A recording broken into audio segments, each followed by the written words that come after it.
Wednesday Dialogue series with me, Captain Preetham Madhukar, founder of Skills Beyond Education, an author, TEDx speaker, and an elite performance coach. And today with me, I have Kavitha Garla, who's a very passionate coach, speaker, business development trainer. She's won multiple awards in many facets of life. And also very interesting is she is Miss Karnataka pageant winner, and she is. I'm always amazed that she's got so many hats to her. And thank you so much, Kavitha, for taking time out and being here on the show. Thank you so much. I was runner-up, so I was not. Okay, no, no, no, fair enough. It's still I a want to make sure one. if the winner is watching, she shouldn't be offended. Yes, okay, good for clarifying, runner-up, Yes. but equally admirable that to go forward, to put yourself out there to be judged and to take part in the challenge. I feel hats off to that.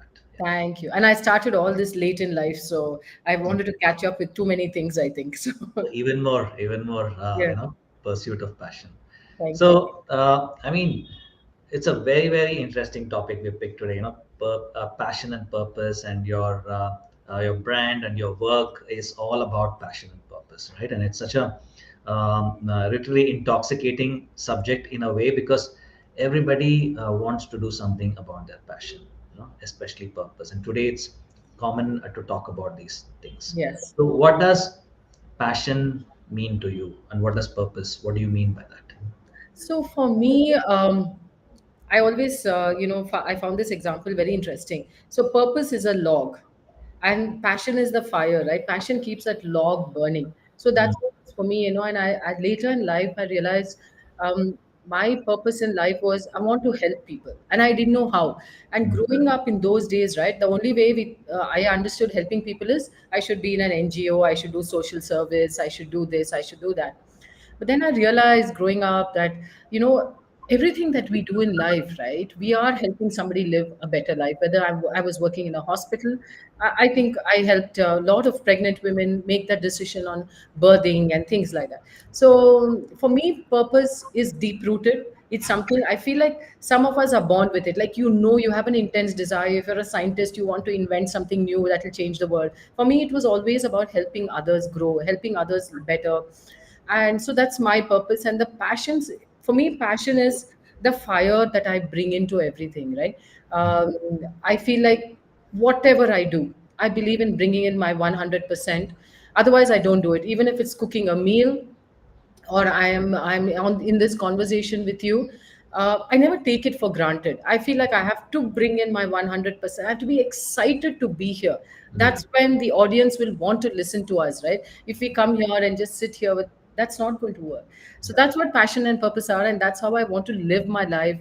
If I'm having a conversation, whether be it my maid or a CEO of a company, I want to bring in my true self into that conversation.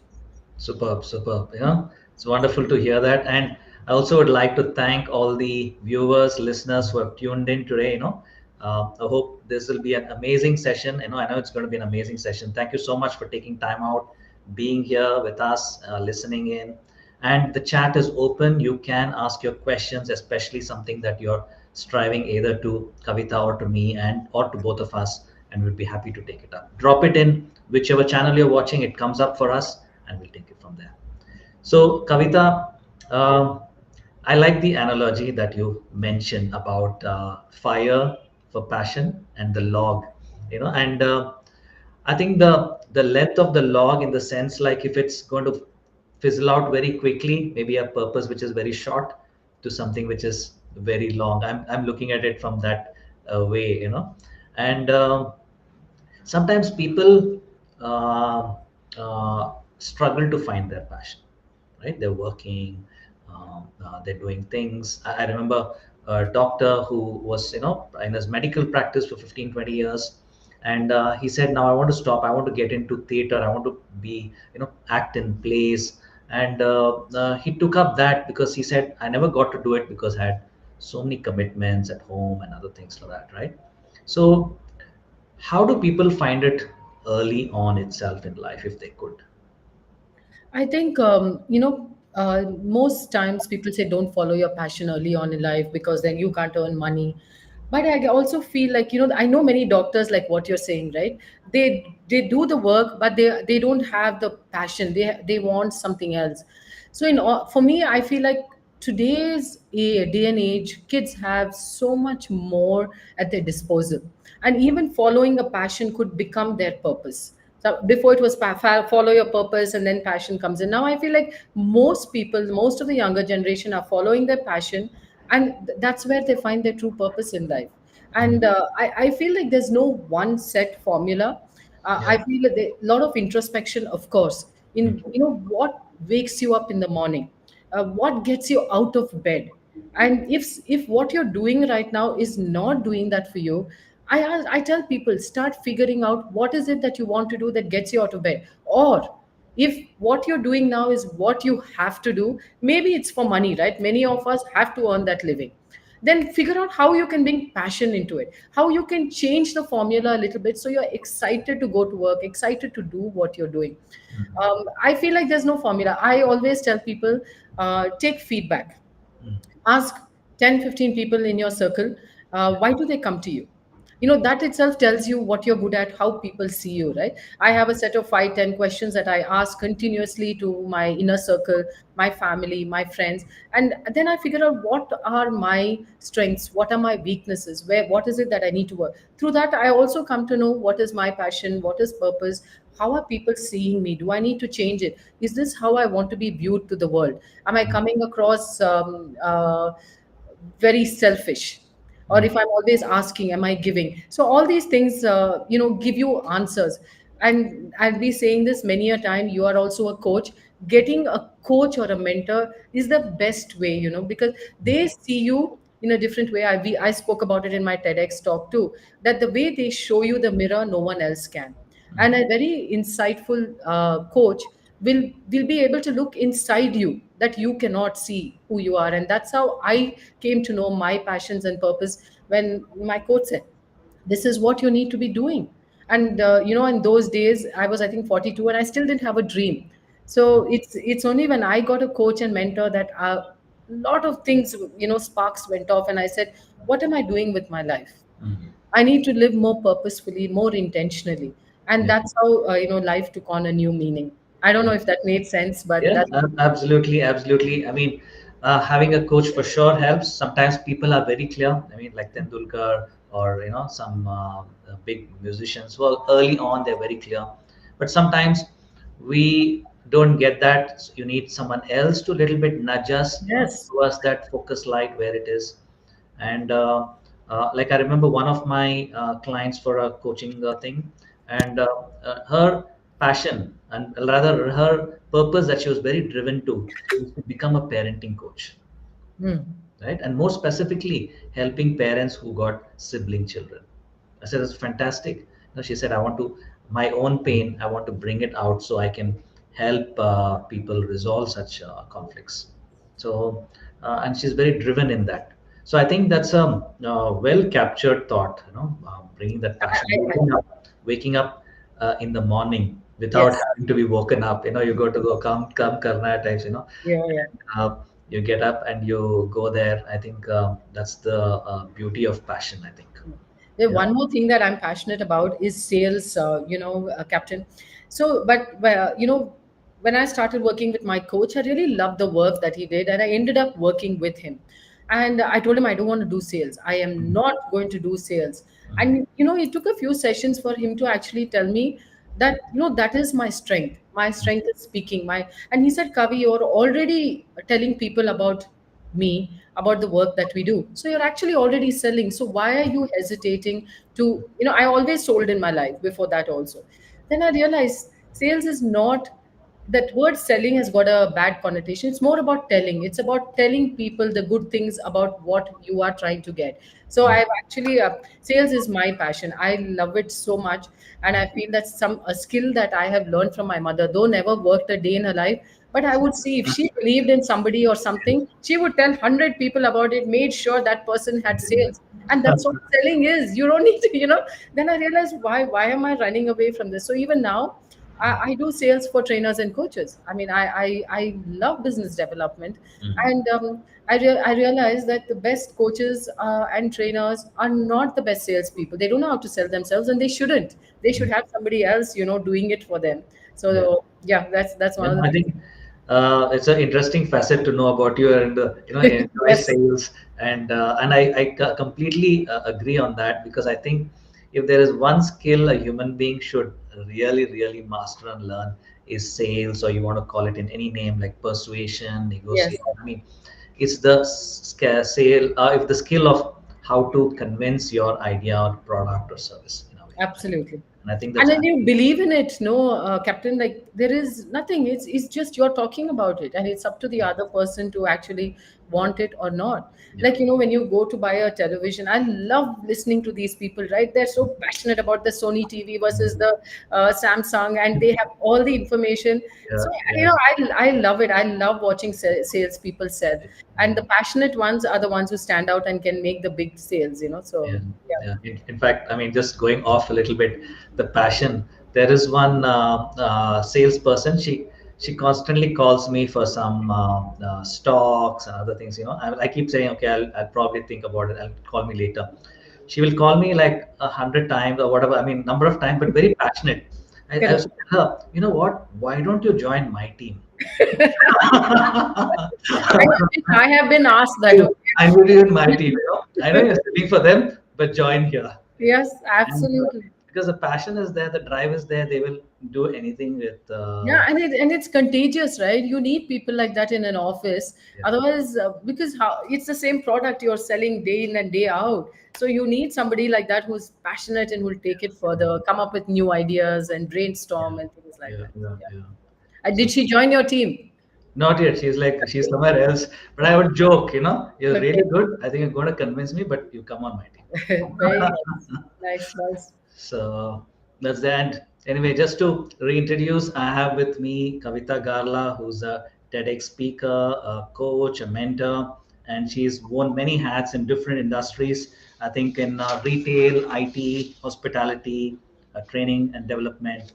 So she's here, and so wonderful to converse with her, especially on a subject that she's so passionate and driven with purpose. And thank you to all the viewers as well who have tuned in late now.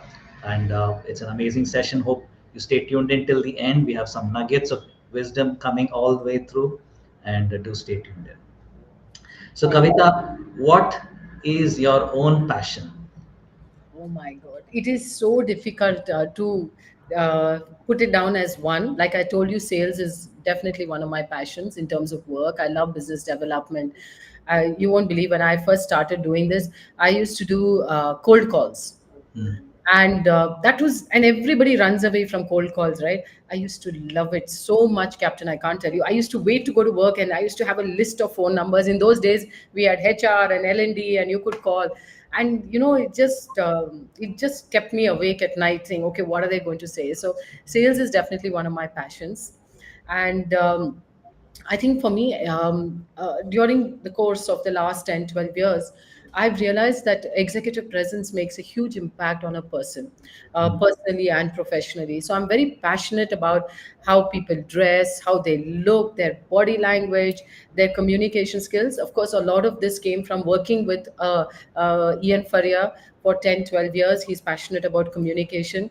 So in that, I developed my own niche of executive presence. So I'm very passionate. So even today, I do sessions on executive presence for companies. I love talking about the different aspects that make up one's personality and how it affects the overall outcome, whether you're looking for a raise or a promotion or just creating impact in the world. Then, thirdly, I'm very passionate about anchoring and moderating events. I love being on stage. I love introducing people. Many times I'm said, why can't you should be on the panel? You should not be introducing. But there is a thrill for me to have like six panelists asking them question. It really, I think for me, the last few years is about learning and growing, right? And I think when you do events, whichever industry you're going to be a part of, you have to learn about them. So that's one thing that keeps me going. So I love moderating events. I also love curating events, because Mm. if somebody gives me a challenge, this is the program we want, and these are all the kind of speakers, this is what we want to achieve. I love to ideate and come up with how a whole day can look like. So that's another thing I'm passionate about. And I'm also passionate about.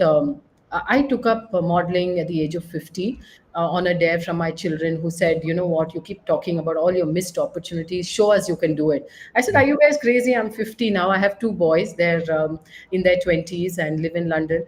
So I took it up and I said, "I'm going to do it." And at those times, of the first Tanera ad had come out, and it was all over, and they had taken real women, and size didn't matter, looks, it was not model type.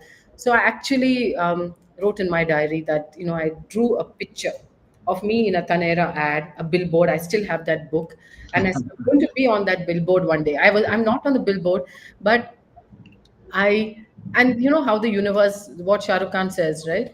The Kayanat will come by and make all your dreams come true. And I was talking to somebody, and they said we are having this stylist come and do a session on tying saris differently. I go to that event, and this guy is a stylist for Tanera, and Mm. he's the one who chooses the models. And I went and told him, "See, this is my dream. I don't care what you do. I have to be in a Tanera ad." And he said, "My gosh, I love your passion. I will make sure that somehow we get it." And I did the first one. I did an Ugadi ad, not Ugadi, yeah, Ugadi, I think it was. It was a yellow sari. I went and did it. And again, during COVID, he called me. He said, and we became friends. Mm. And he said, "I'm doing a shoot. I know it's COVID. I know your family might not let you out, but you have to come." And I let everything go to the wind. I went, I did the shoot. It was beautiful. It was a Diwali shoot for Tenera. It was one of the biggest shoots I've done. It was all over the malls. My kids came from London, took them Orion Mall, big life size, double life size pictures everywhere. And my pictures are still there in all the Tanera stores. So I'm super excited. I'm passionate about that. And Wow. I told you it's not a short answer. Yes, it is. And it's wonderful. I And think one I'm more thing which you're passionate about is parenting. I'm also very passionate about parenting, because I made 10,000 mistakes. So I love talking about my mistakes now and make sure that other parents don't do it. they will do it. Actually, more than parenting, I'm passionate about will and building people's will. Yes. See, Singular. Yes. Okay. Thank you so much for sharing here. For all yeah, the viewers who may not yes, have been, this author of is the the book. book, yeah, three culprits: laziness, fear, and doubt. And it's like I almost feel like it's I'm on a mission on that footing. That's so important to build. I always call will before skill, and Yes. build this because that will trigger this entire journey of whatever you have to achieve in life, right? You have to go and do it at the end of it. And I Absolutely. think, And the three culprits you speak about, right? yeah, Laziness, fear, and doubt. I think they ruled the first half of my life. okay, Because I mean, I shouldn't say first half, but I definitely feel, I think, when we live in fear and we have so much self doubt and yeah, nobody to help us, yeah, I think you start living with it and you become lazy, right? You don't take the steps, because getting out of that the transformation journey itself is very difficult. yeah. And so you become lazy and you live with all these feelings. So it's a great book, and I really love it. So Yeah. I mean, I call it the pit of procrastination. You go in, and it's like a nice lullaby world, and you stay yes, there. Few years pass, and you suddenly realize, oh my God, what happened? you blame the world for all your problems, not to Yeah, forget. Yeah. absolutely. So we need to wake up. So Yes. the book is available on Amazon for those Yes, who may be please. interested. Please do take a look. And also, more importantly, Kavitha is very active on YouTube and LinkedIn, if I'm right. And please follow her. I'm very active on LinkedIn and YouTube. We'll be sharing the links. Please do follow for more such sessions. And And I I have think a people comment. should know that we both did the TEDx talk together, TEDx and that's talk. how we Yes, met. So yes. Yeah, your we'll come talk to was, TEDx. Yeah, I've not forgotten the TEDx. We're coming to that. yeah, yeah, sure. And there's a comment here. Always a pleasure from Rohit Kokane. Always a pleasure listening to insights of Kavita. Thank you so much, Rohit, for sharing. Thank you, Rohit. And he also has his own podcast. So thank you for joining in today, Rohit. Nice, superb, superb. Thank you so much. And coming to some other parts, I mean, like like you mentioned, TEDx. Let's go for that. Okay. And it was a very passionate topic, and you showcased what why you your purpose in this. Tell me, like, how was the preparation for it itself, right? Because that's what it comes down to in the end. Yes. I don't know about you, Captain Preetham, but for me, maybe I'm a woman, I'm more emotional, and I was talking about my own journey. It was a very emotional 2, 3 months. There was a lot of the imposter syndrome. Am I qualified to do this? Why should I be on the stage? Asked myself a lot of questions. Many a time I wanted to write a message and tell them I don't want to do this. I'm not ready. I'll do it next year. And my friend said, "Are you crazy?" I said, "Why do you even have these questions?" Just so one of I did go to my mentor and I told him, this is what I want to do. I want to talk about my life. Then I had another friend, Sandhya, and she said, "You know what? Just write down your whole life story. Forget how short it should be." So I actually sat down 1 or 2 weeks and wrote down everything about my life. For me, and that was a very therapeutic journey, I should say, to write about my life and to actually, I don't think I'd ever gone to the depths of what I had felt growing up, the insecurities, the self doubt that you talk about, the fear, living with no confidence. Though on the outside, I looked super confident, looked good, everything. Inside, like, I had zero confidence. Mm. And I'd lived most of my adult life like that. And to come out and say that in public, today being where I am, took a lot of guts for me. And but this is the first story I wanted to share on my first TEDx. Mm. And it took a lot of iterations because you know how it is. You have to bring it down to 1,500 words. So every day, cutting some 8,000 words to 1,500 in itself, it was such an effort. Um, I just feel that it's one of the best things I've done for myself, and I'm so glad I did it. I don't know. I feel that's my legacy that I'm leaving for my children, my grandchildren. If they ever want to know who your mother, your grandmother, great grandmother was, watch this TEDx talk and you'll know who she is. And yeah, I think if given a chance, I probably would do one more. But it was a very surreal experience. Yeah. Though we did it in a college in Davangere, when I first saw the stage, I said, "Oh, it's a small stage. I've been on bigger stages. I have spoken to audiences 10 times more than this. So, what's the big deal?" But as you would agree with me, when I went on that stage and stood on that red circle, s- whole life, came flashing in front of me. I'm like, this is TEDx. It is a big deal, and you are blessed to do this. And I'm just was so grateful that day for everything that had happened in my life that brought me to that red circle to share my life. And even if it changes a few lives, if it inspires somebody to live a better life, I think I have done justice to it. More than anything, feel supremely grateful that I got this opportunity. And I had shared this, I believe I had shared that I want to do a TEDx talk with many people I did not know. And you won't believe it. A few years back, my son and I were doing manifestation. We had printed out a lot of things that we wanted to do. And one of the things that he had printed for me was me speaking on stage, and it had said TEDx speaker.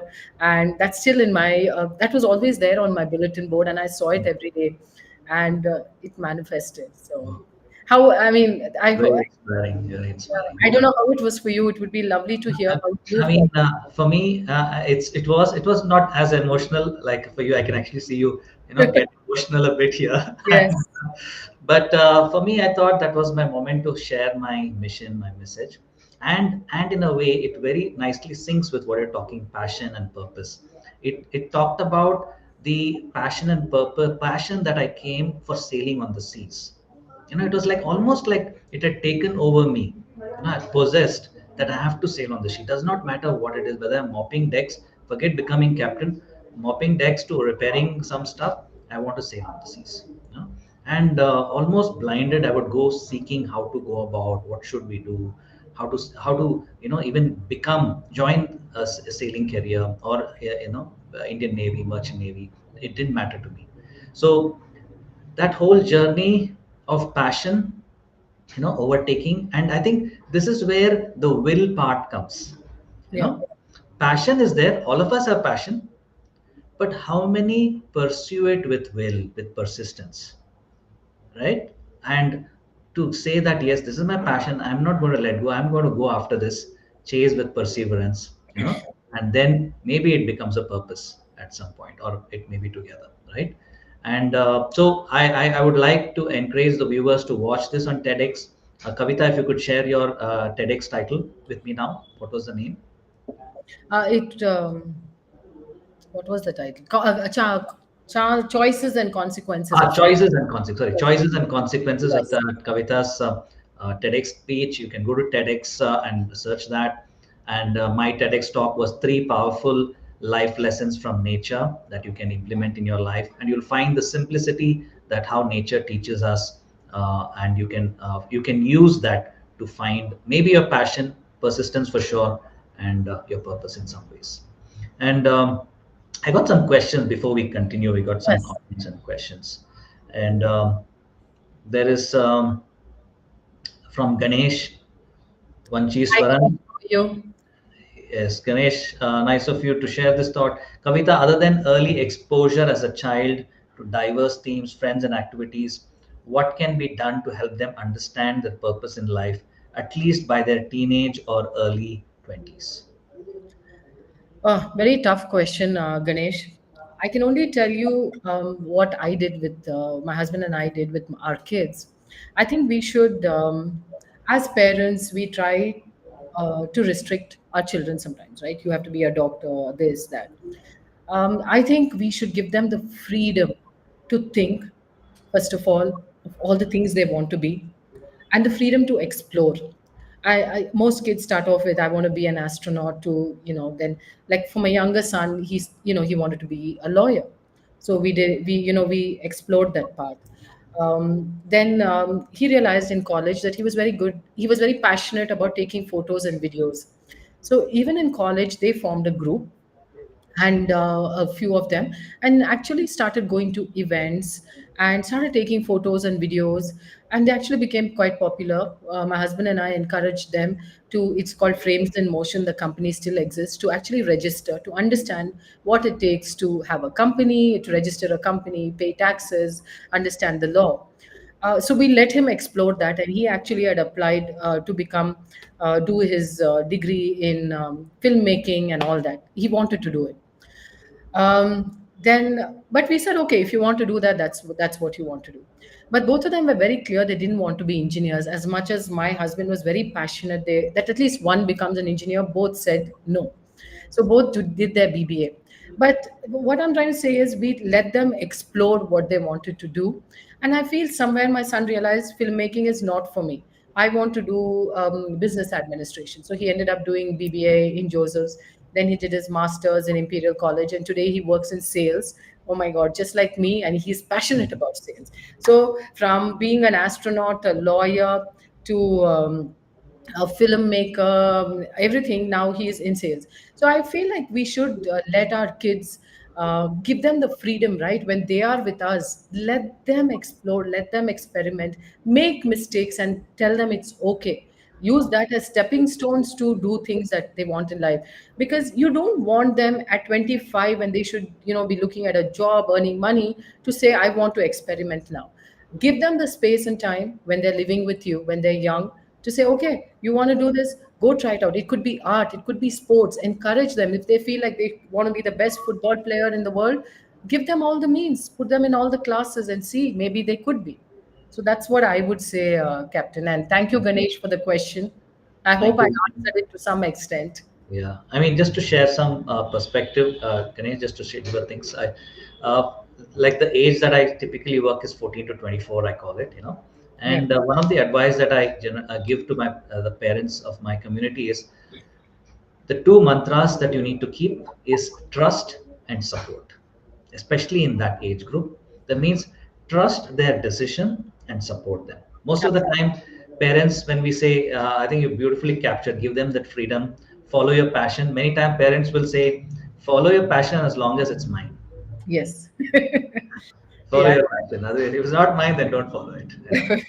So I True. shall let them go. Like you said, what is the worst? If it's not something life-threatening, seriously damaging them, then let them explore. This is one life, and they have their own story to create. When they are 40, 50, 70, 80, they are the directors of their life.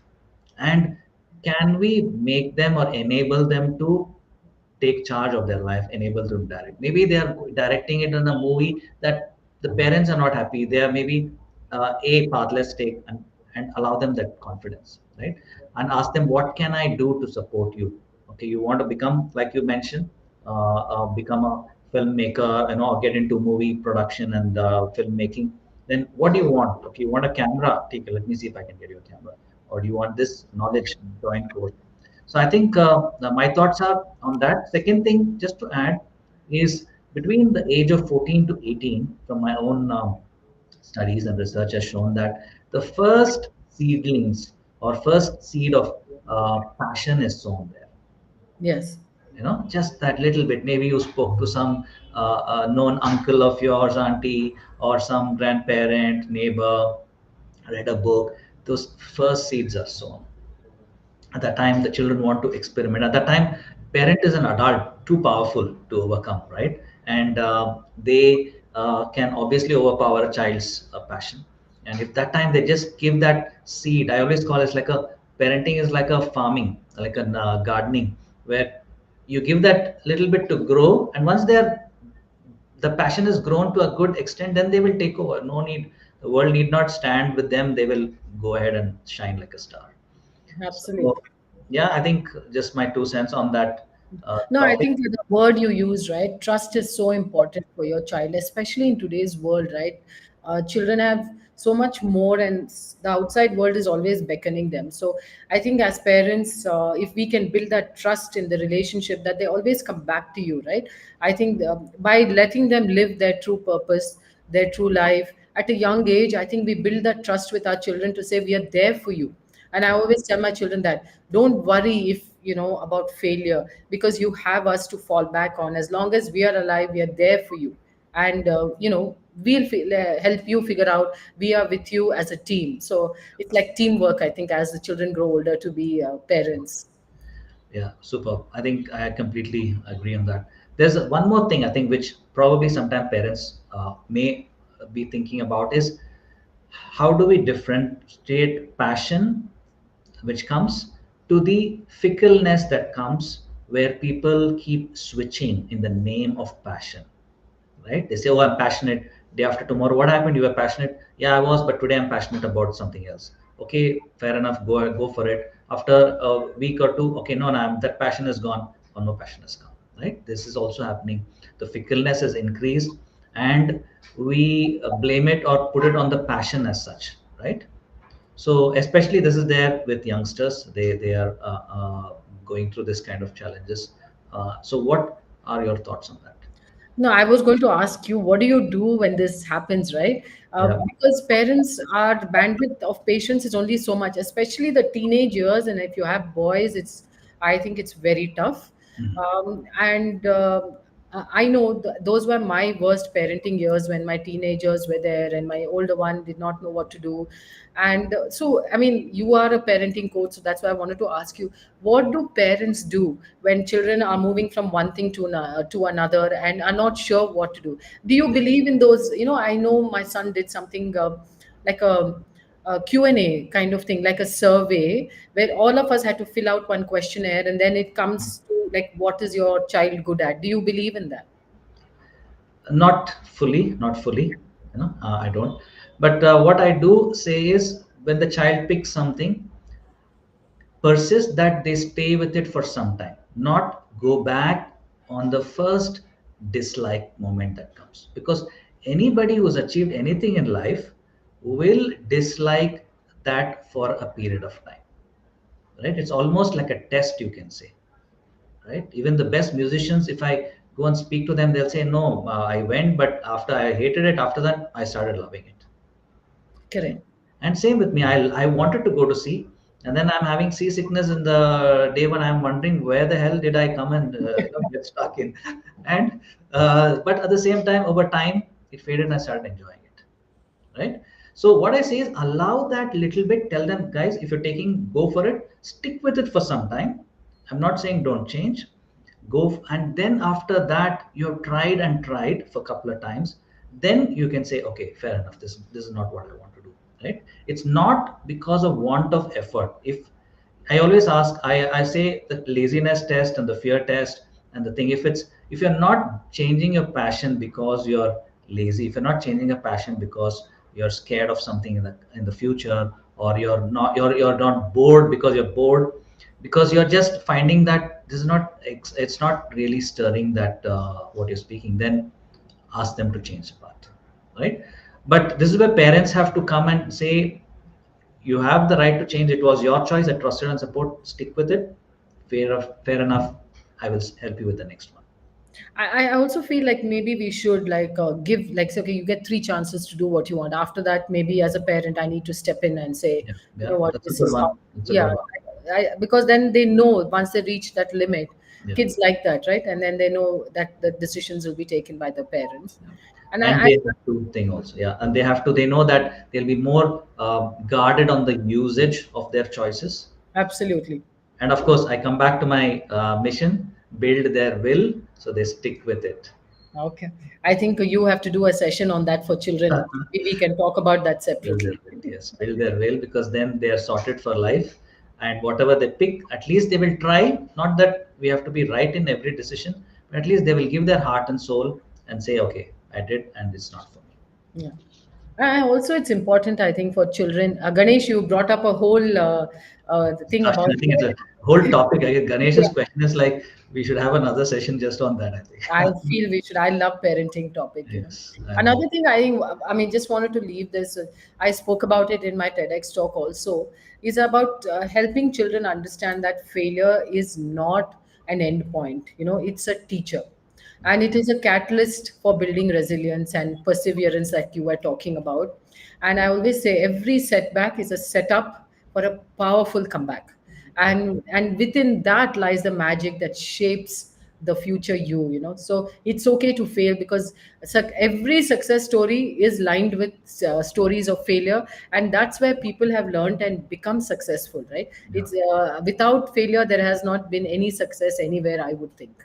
yeah, yeah, absolutely. I think passion, put it in a melting pot with perseverance, and of course your purpose is becomes clear. It's like almost gold, and all those other impurities, filter Yeah, out in that melting pot, and the gold stands out. It's almost like that. You have to put it in that crucible of perseverance and see.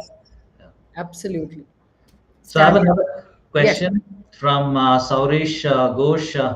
The Hi, sorry. importance of acknowledgement of the imposter syndrome, Kavitha speaks about us, is truly inspiring. Thank you for the comment, Saurish. Thank you, Suresh. Thank you for joining. Brave Momita is is an admirer of yours. Clearly, you're a Thank bravo, you. Momita. And All Momita also is launching her. She's a good friend of mine, and she's okay, launching her podcast tomorrow on authenticity. So, okay. Momita, you Too have many a success. person here, Captain Preetham, who you can interview. Who's Momita? Is it? Yes, Momita. Momita, Yes. okay. Transformation course. Yes. Super wonderful to have you here, Momita, and thanks for taking time out. Thank you, Ganesh. Trust, freedom, support. Thank you, Ganesh, for your comment. And moving ahead, you've been this is also very close to Women's Day, and this is something that very appropriately I've got a person who's passionate about this topic. You've been working with women, empowering them, and what would you tell women, especially women who probably taken a career break, and they want to come back? How do they find themselves passionate? Very good question, very deep question. I think for women who've taken a break and who are coming back, it's of course going to be very tough. And I too had taken a career break, but in those days we didn't think so much. But today there's so much of information out there. I think first of all, I'm not an expert in this, but as a woman, as a person who has taken a career break, I first want to understand, is what I was doing, is that what I want to do now? Because as we grow, Captain, you'll agree with me, our values change, our beliefs change, our desires change, our dreams also evolve, right? Yeah. So the first thing after a career break is, do I still want to go back to what I was doing? Do I want to do differently? If you want to do differently, I think when you're on that break is when you start updating and upgrading your skills. I feel like when you take a break, also you get enough time. Today, so many things are online, right? You can take online classes.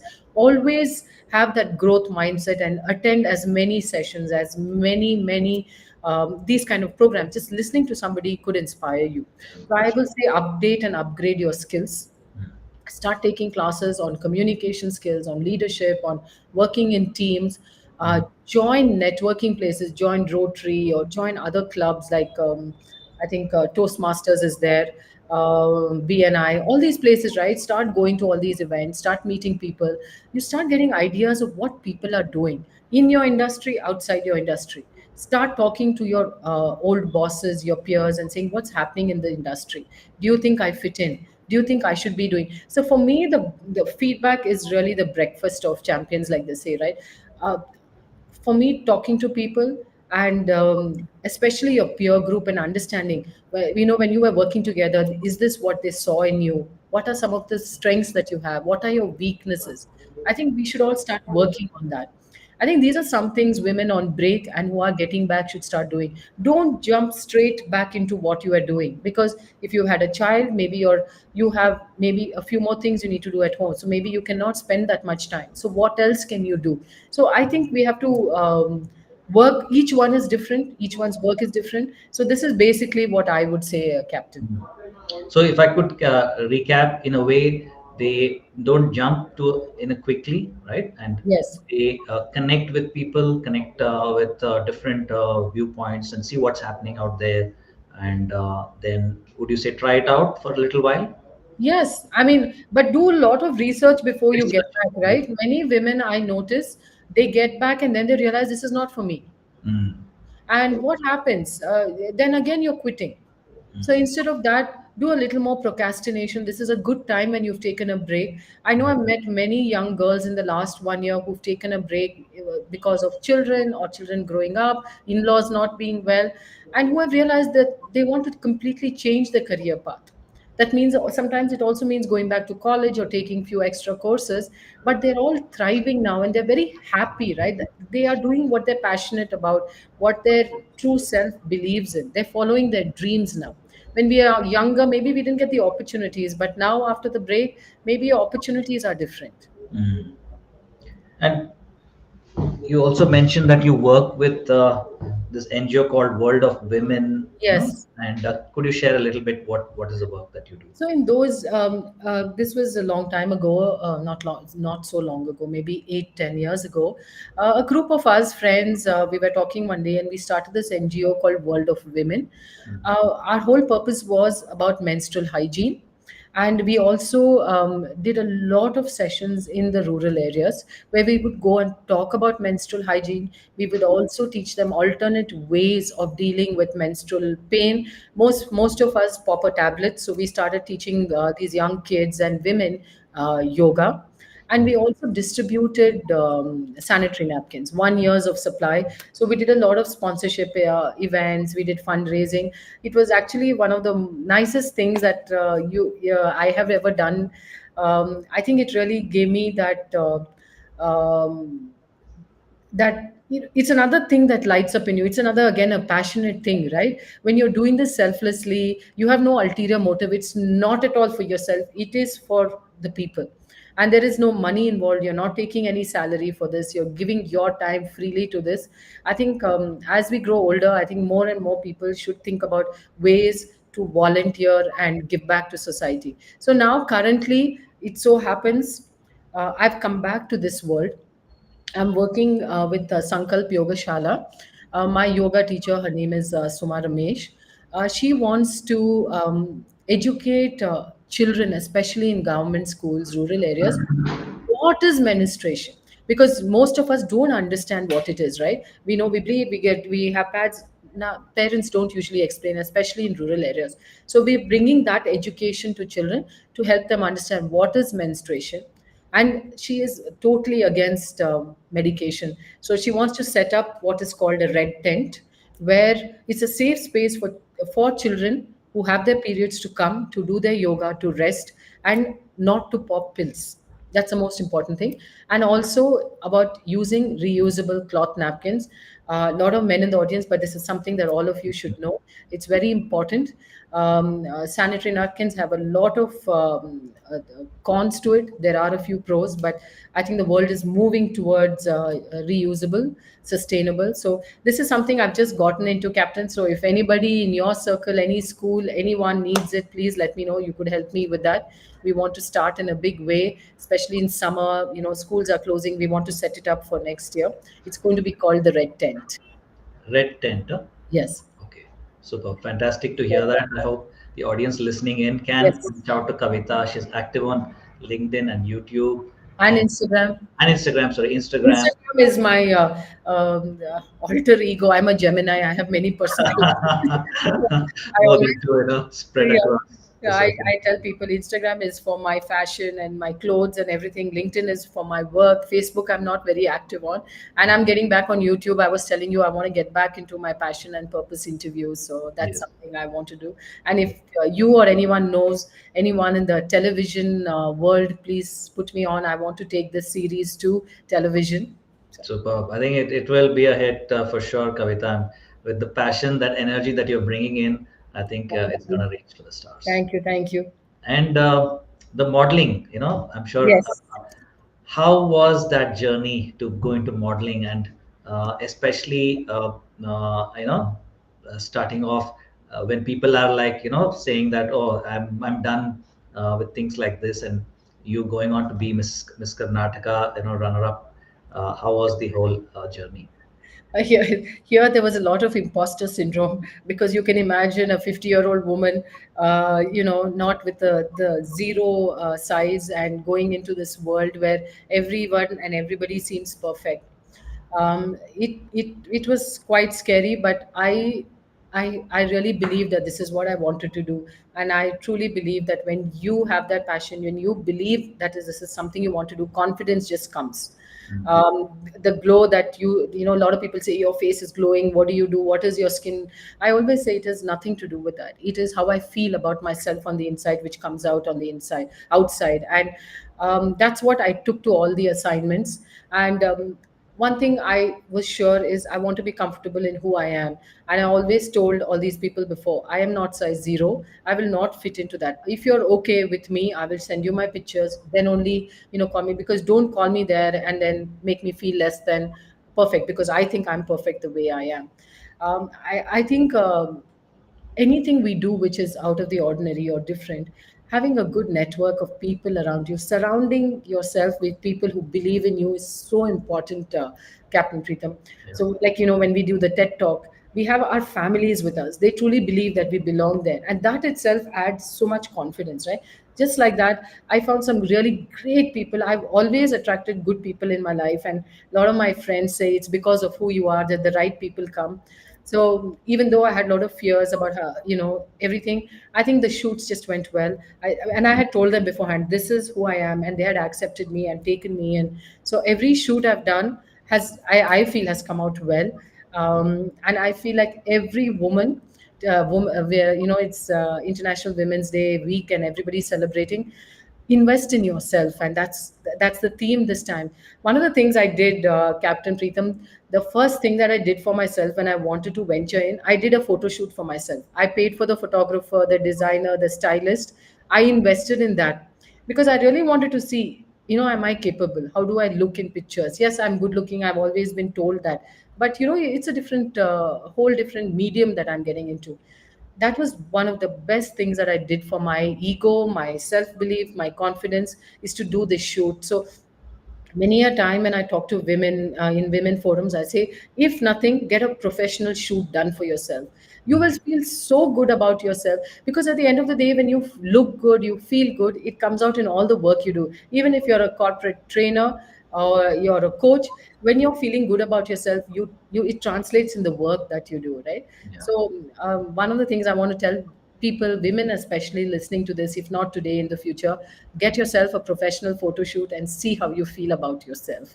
Yeah, absolutely. In fact, I was recently telling someone I know, that please get this. It will help you leverage. Already very good at your work. You need to also position and be out there and showcase Yeah, yourself. that's why I said executive presence is very important. Yeah. Because when you do things like this, you realize your posture. It's not just for women. I feel men also should do this, because men think they can get away with doing nothing. But in today's world, we live in a world that it takes 3 seconds to make a first impression. And if you are a leader and you're not showcasing that presence, people will overlook you in the beginning, Yeah. and that first few moments is very important. And like, I remember, Captain, when you walked into the TEDx room, and the way you walked in, you had so much weight, like that gravitas in the way you walked in. And truly, somebody who is always looking at this, truly I appreciate the kind of confidence that you brought in with yourself. Thank you so much for noticing and appreciating. Thank you so And much. you dressed well too. Thank you. Thank you for that compliment. Yes. I mean, it was a pleasure meeting you there in the TEDx, sharing, brainstorming our ideas, and just a pleasure to have connected with you there. And what, especially coming to the, I lost one question, is what is the lessons, especially you had a rich life experience, right? You had a rich of all these diverse skills. What lessons would you like to leave the audiences with in some ways? Hmm. Oh, it's a deep question. Even a few points that come on the top of your mind. Yeah, I think one of the first things, I'm going to be 55 soon, and having lived a full life, from somebody who You did not. ideally shave off 10, 15 years, I think, and Yeah. apply for the 40s segment, and maybe you'll have a high chance there again. I think the first thing that comes to mind is, we, uh, as human beings, and especially women, we don't ask for help many a time, and Oh, there is no shame in asking for help. And I feel, if I had not asked for help, if I had not gotten the help I got at the time when I was feeling the lowest, right, and I was depressed, and I really was. Nobody knew how I felt inside. And I actually used to pray to Sai Baba, like, show me the light, and I need something to come into my life. Otherwise, I was just falling apart. And it came in the in the shape of a mentor, a group of positive people. I joined a forum called Game Changers Forum, which was a group of positive people trying to make a difference by improving the communication, positive communication. That changed my life. And I feel there I asked people for help, and that made a huge difference. So don't be ashamed to ask for help. I even tell my children, right, they're young, and I say, get a mentor, get a coach, for your get a life coach, a relationship coach. Also get somebody to help you with your finances. If you I am very bad at it, so I truly believe women, especially women, take charge of your finances. Don't be like me at 55. I know I depend on my husband a lot. I wish I had learned this when I was younger. So get a financial advisor. Very important. People who have financial advisors live, I feel, a better quality life for whatever reason. So those are some things. And uh, practice gratitude. That actually makes a huge difference. This gratitude came to me a few years ago. I started reading a book by Rhonda Byrne and changed my life, Captain Preetham. I did that 21-day ritual that she has every day, different aspect of your life you're grateful for. That brought into focus how many good things were there in my life which I was not actually acknowledging. So I actually run gratitude groups for 21 days as a give back. I want more and more people to practice this. So when you wake up in the morning and you sleep at night, just three good things that happen in your life changes your perspective, right? So practice gratitude, and believe in yourself. No one can stop you. You're unstoppable once you believe in yourself. And if you need help, again, ask for help.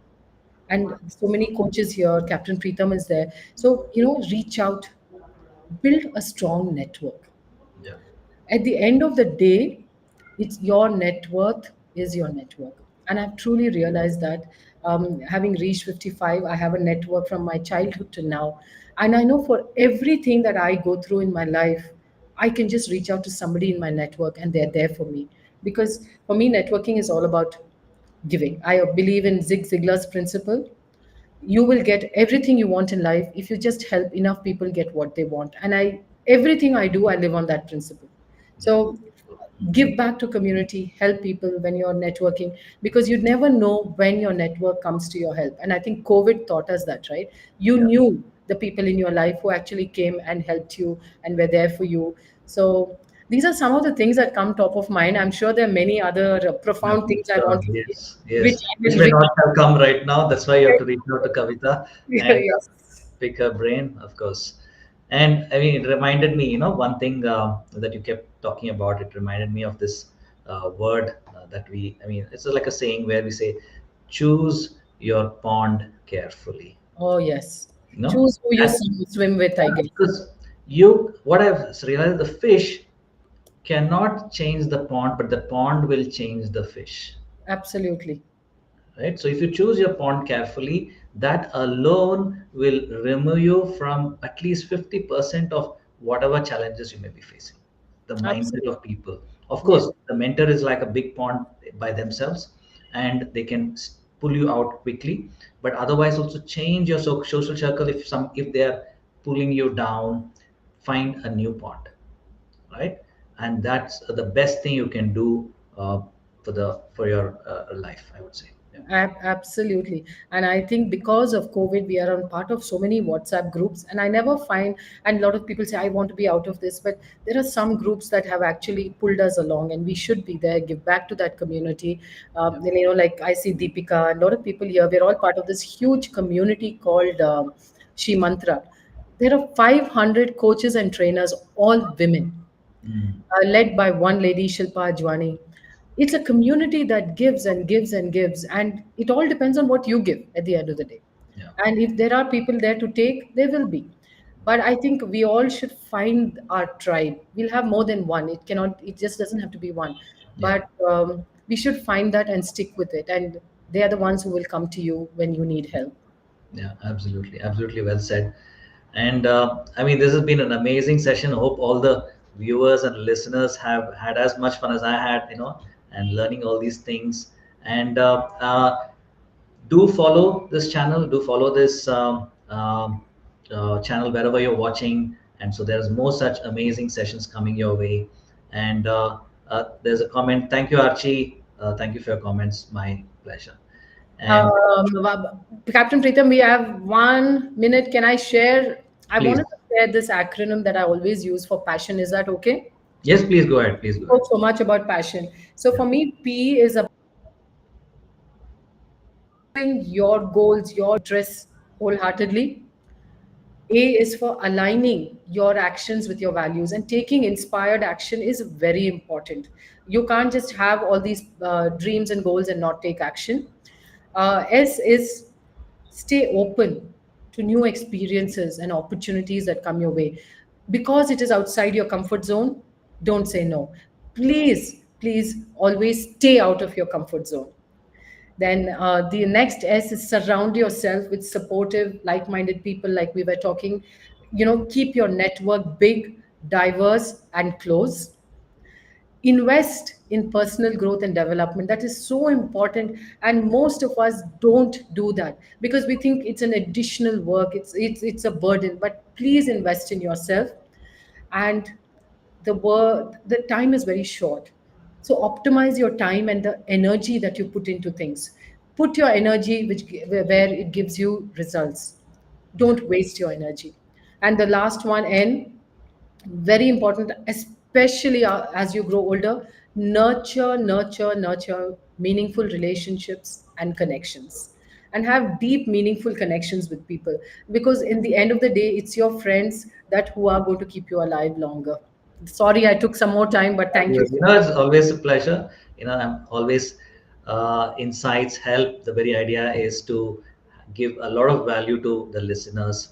And I also like to say that I conduct something called the 21-day Art of Discipline programs, Right. where I help people build their discipline, focus, consistency. And I keep inviting from time to time, and including for a 7-day workshop. And people who are following can get access to that. So please do stay connected. Add me to your pond, and so I can help you as well. And mostly, thank you, Kavitha, for taking time out, and Thank thank you. you to all the viewers for taking Thank time. you so much. Thank you. Have a wonderful evening. Bye bye. Thank you all for joining.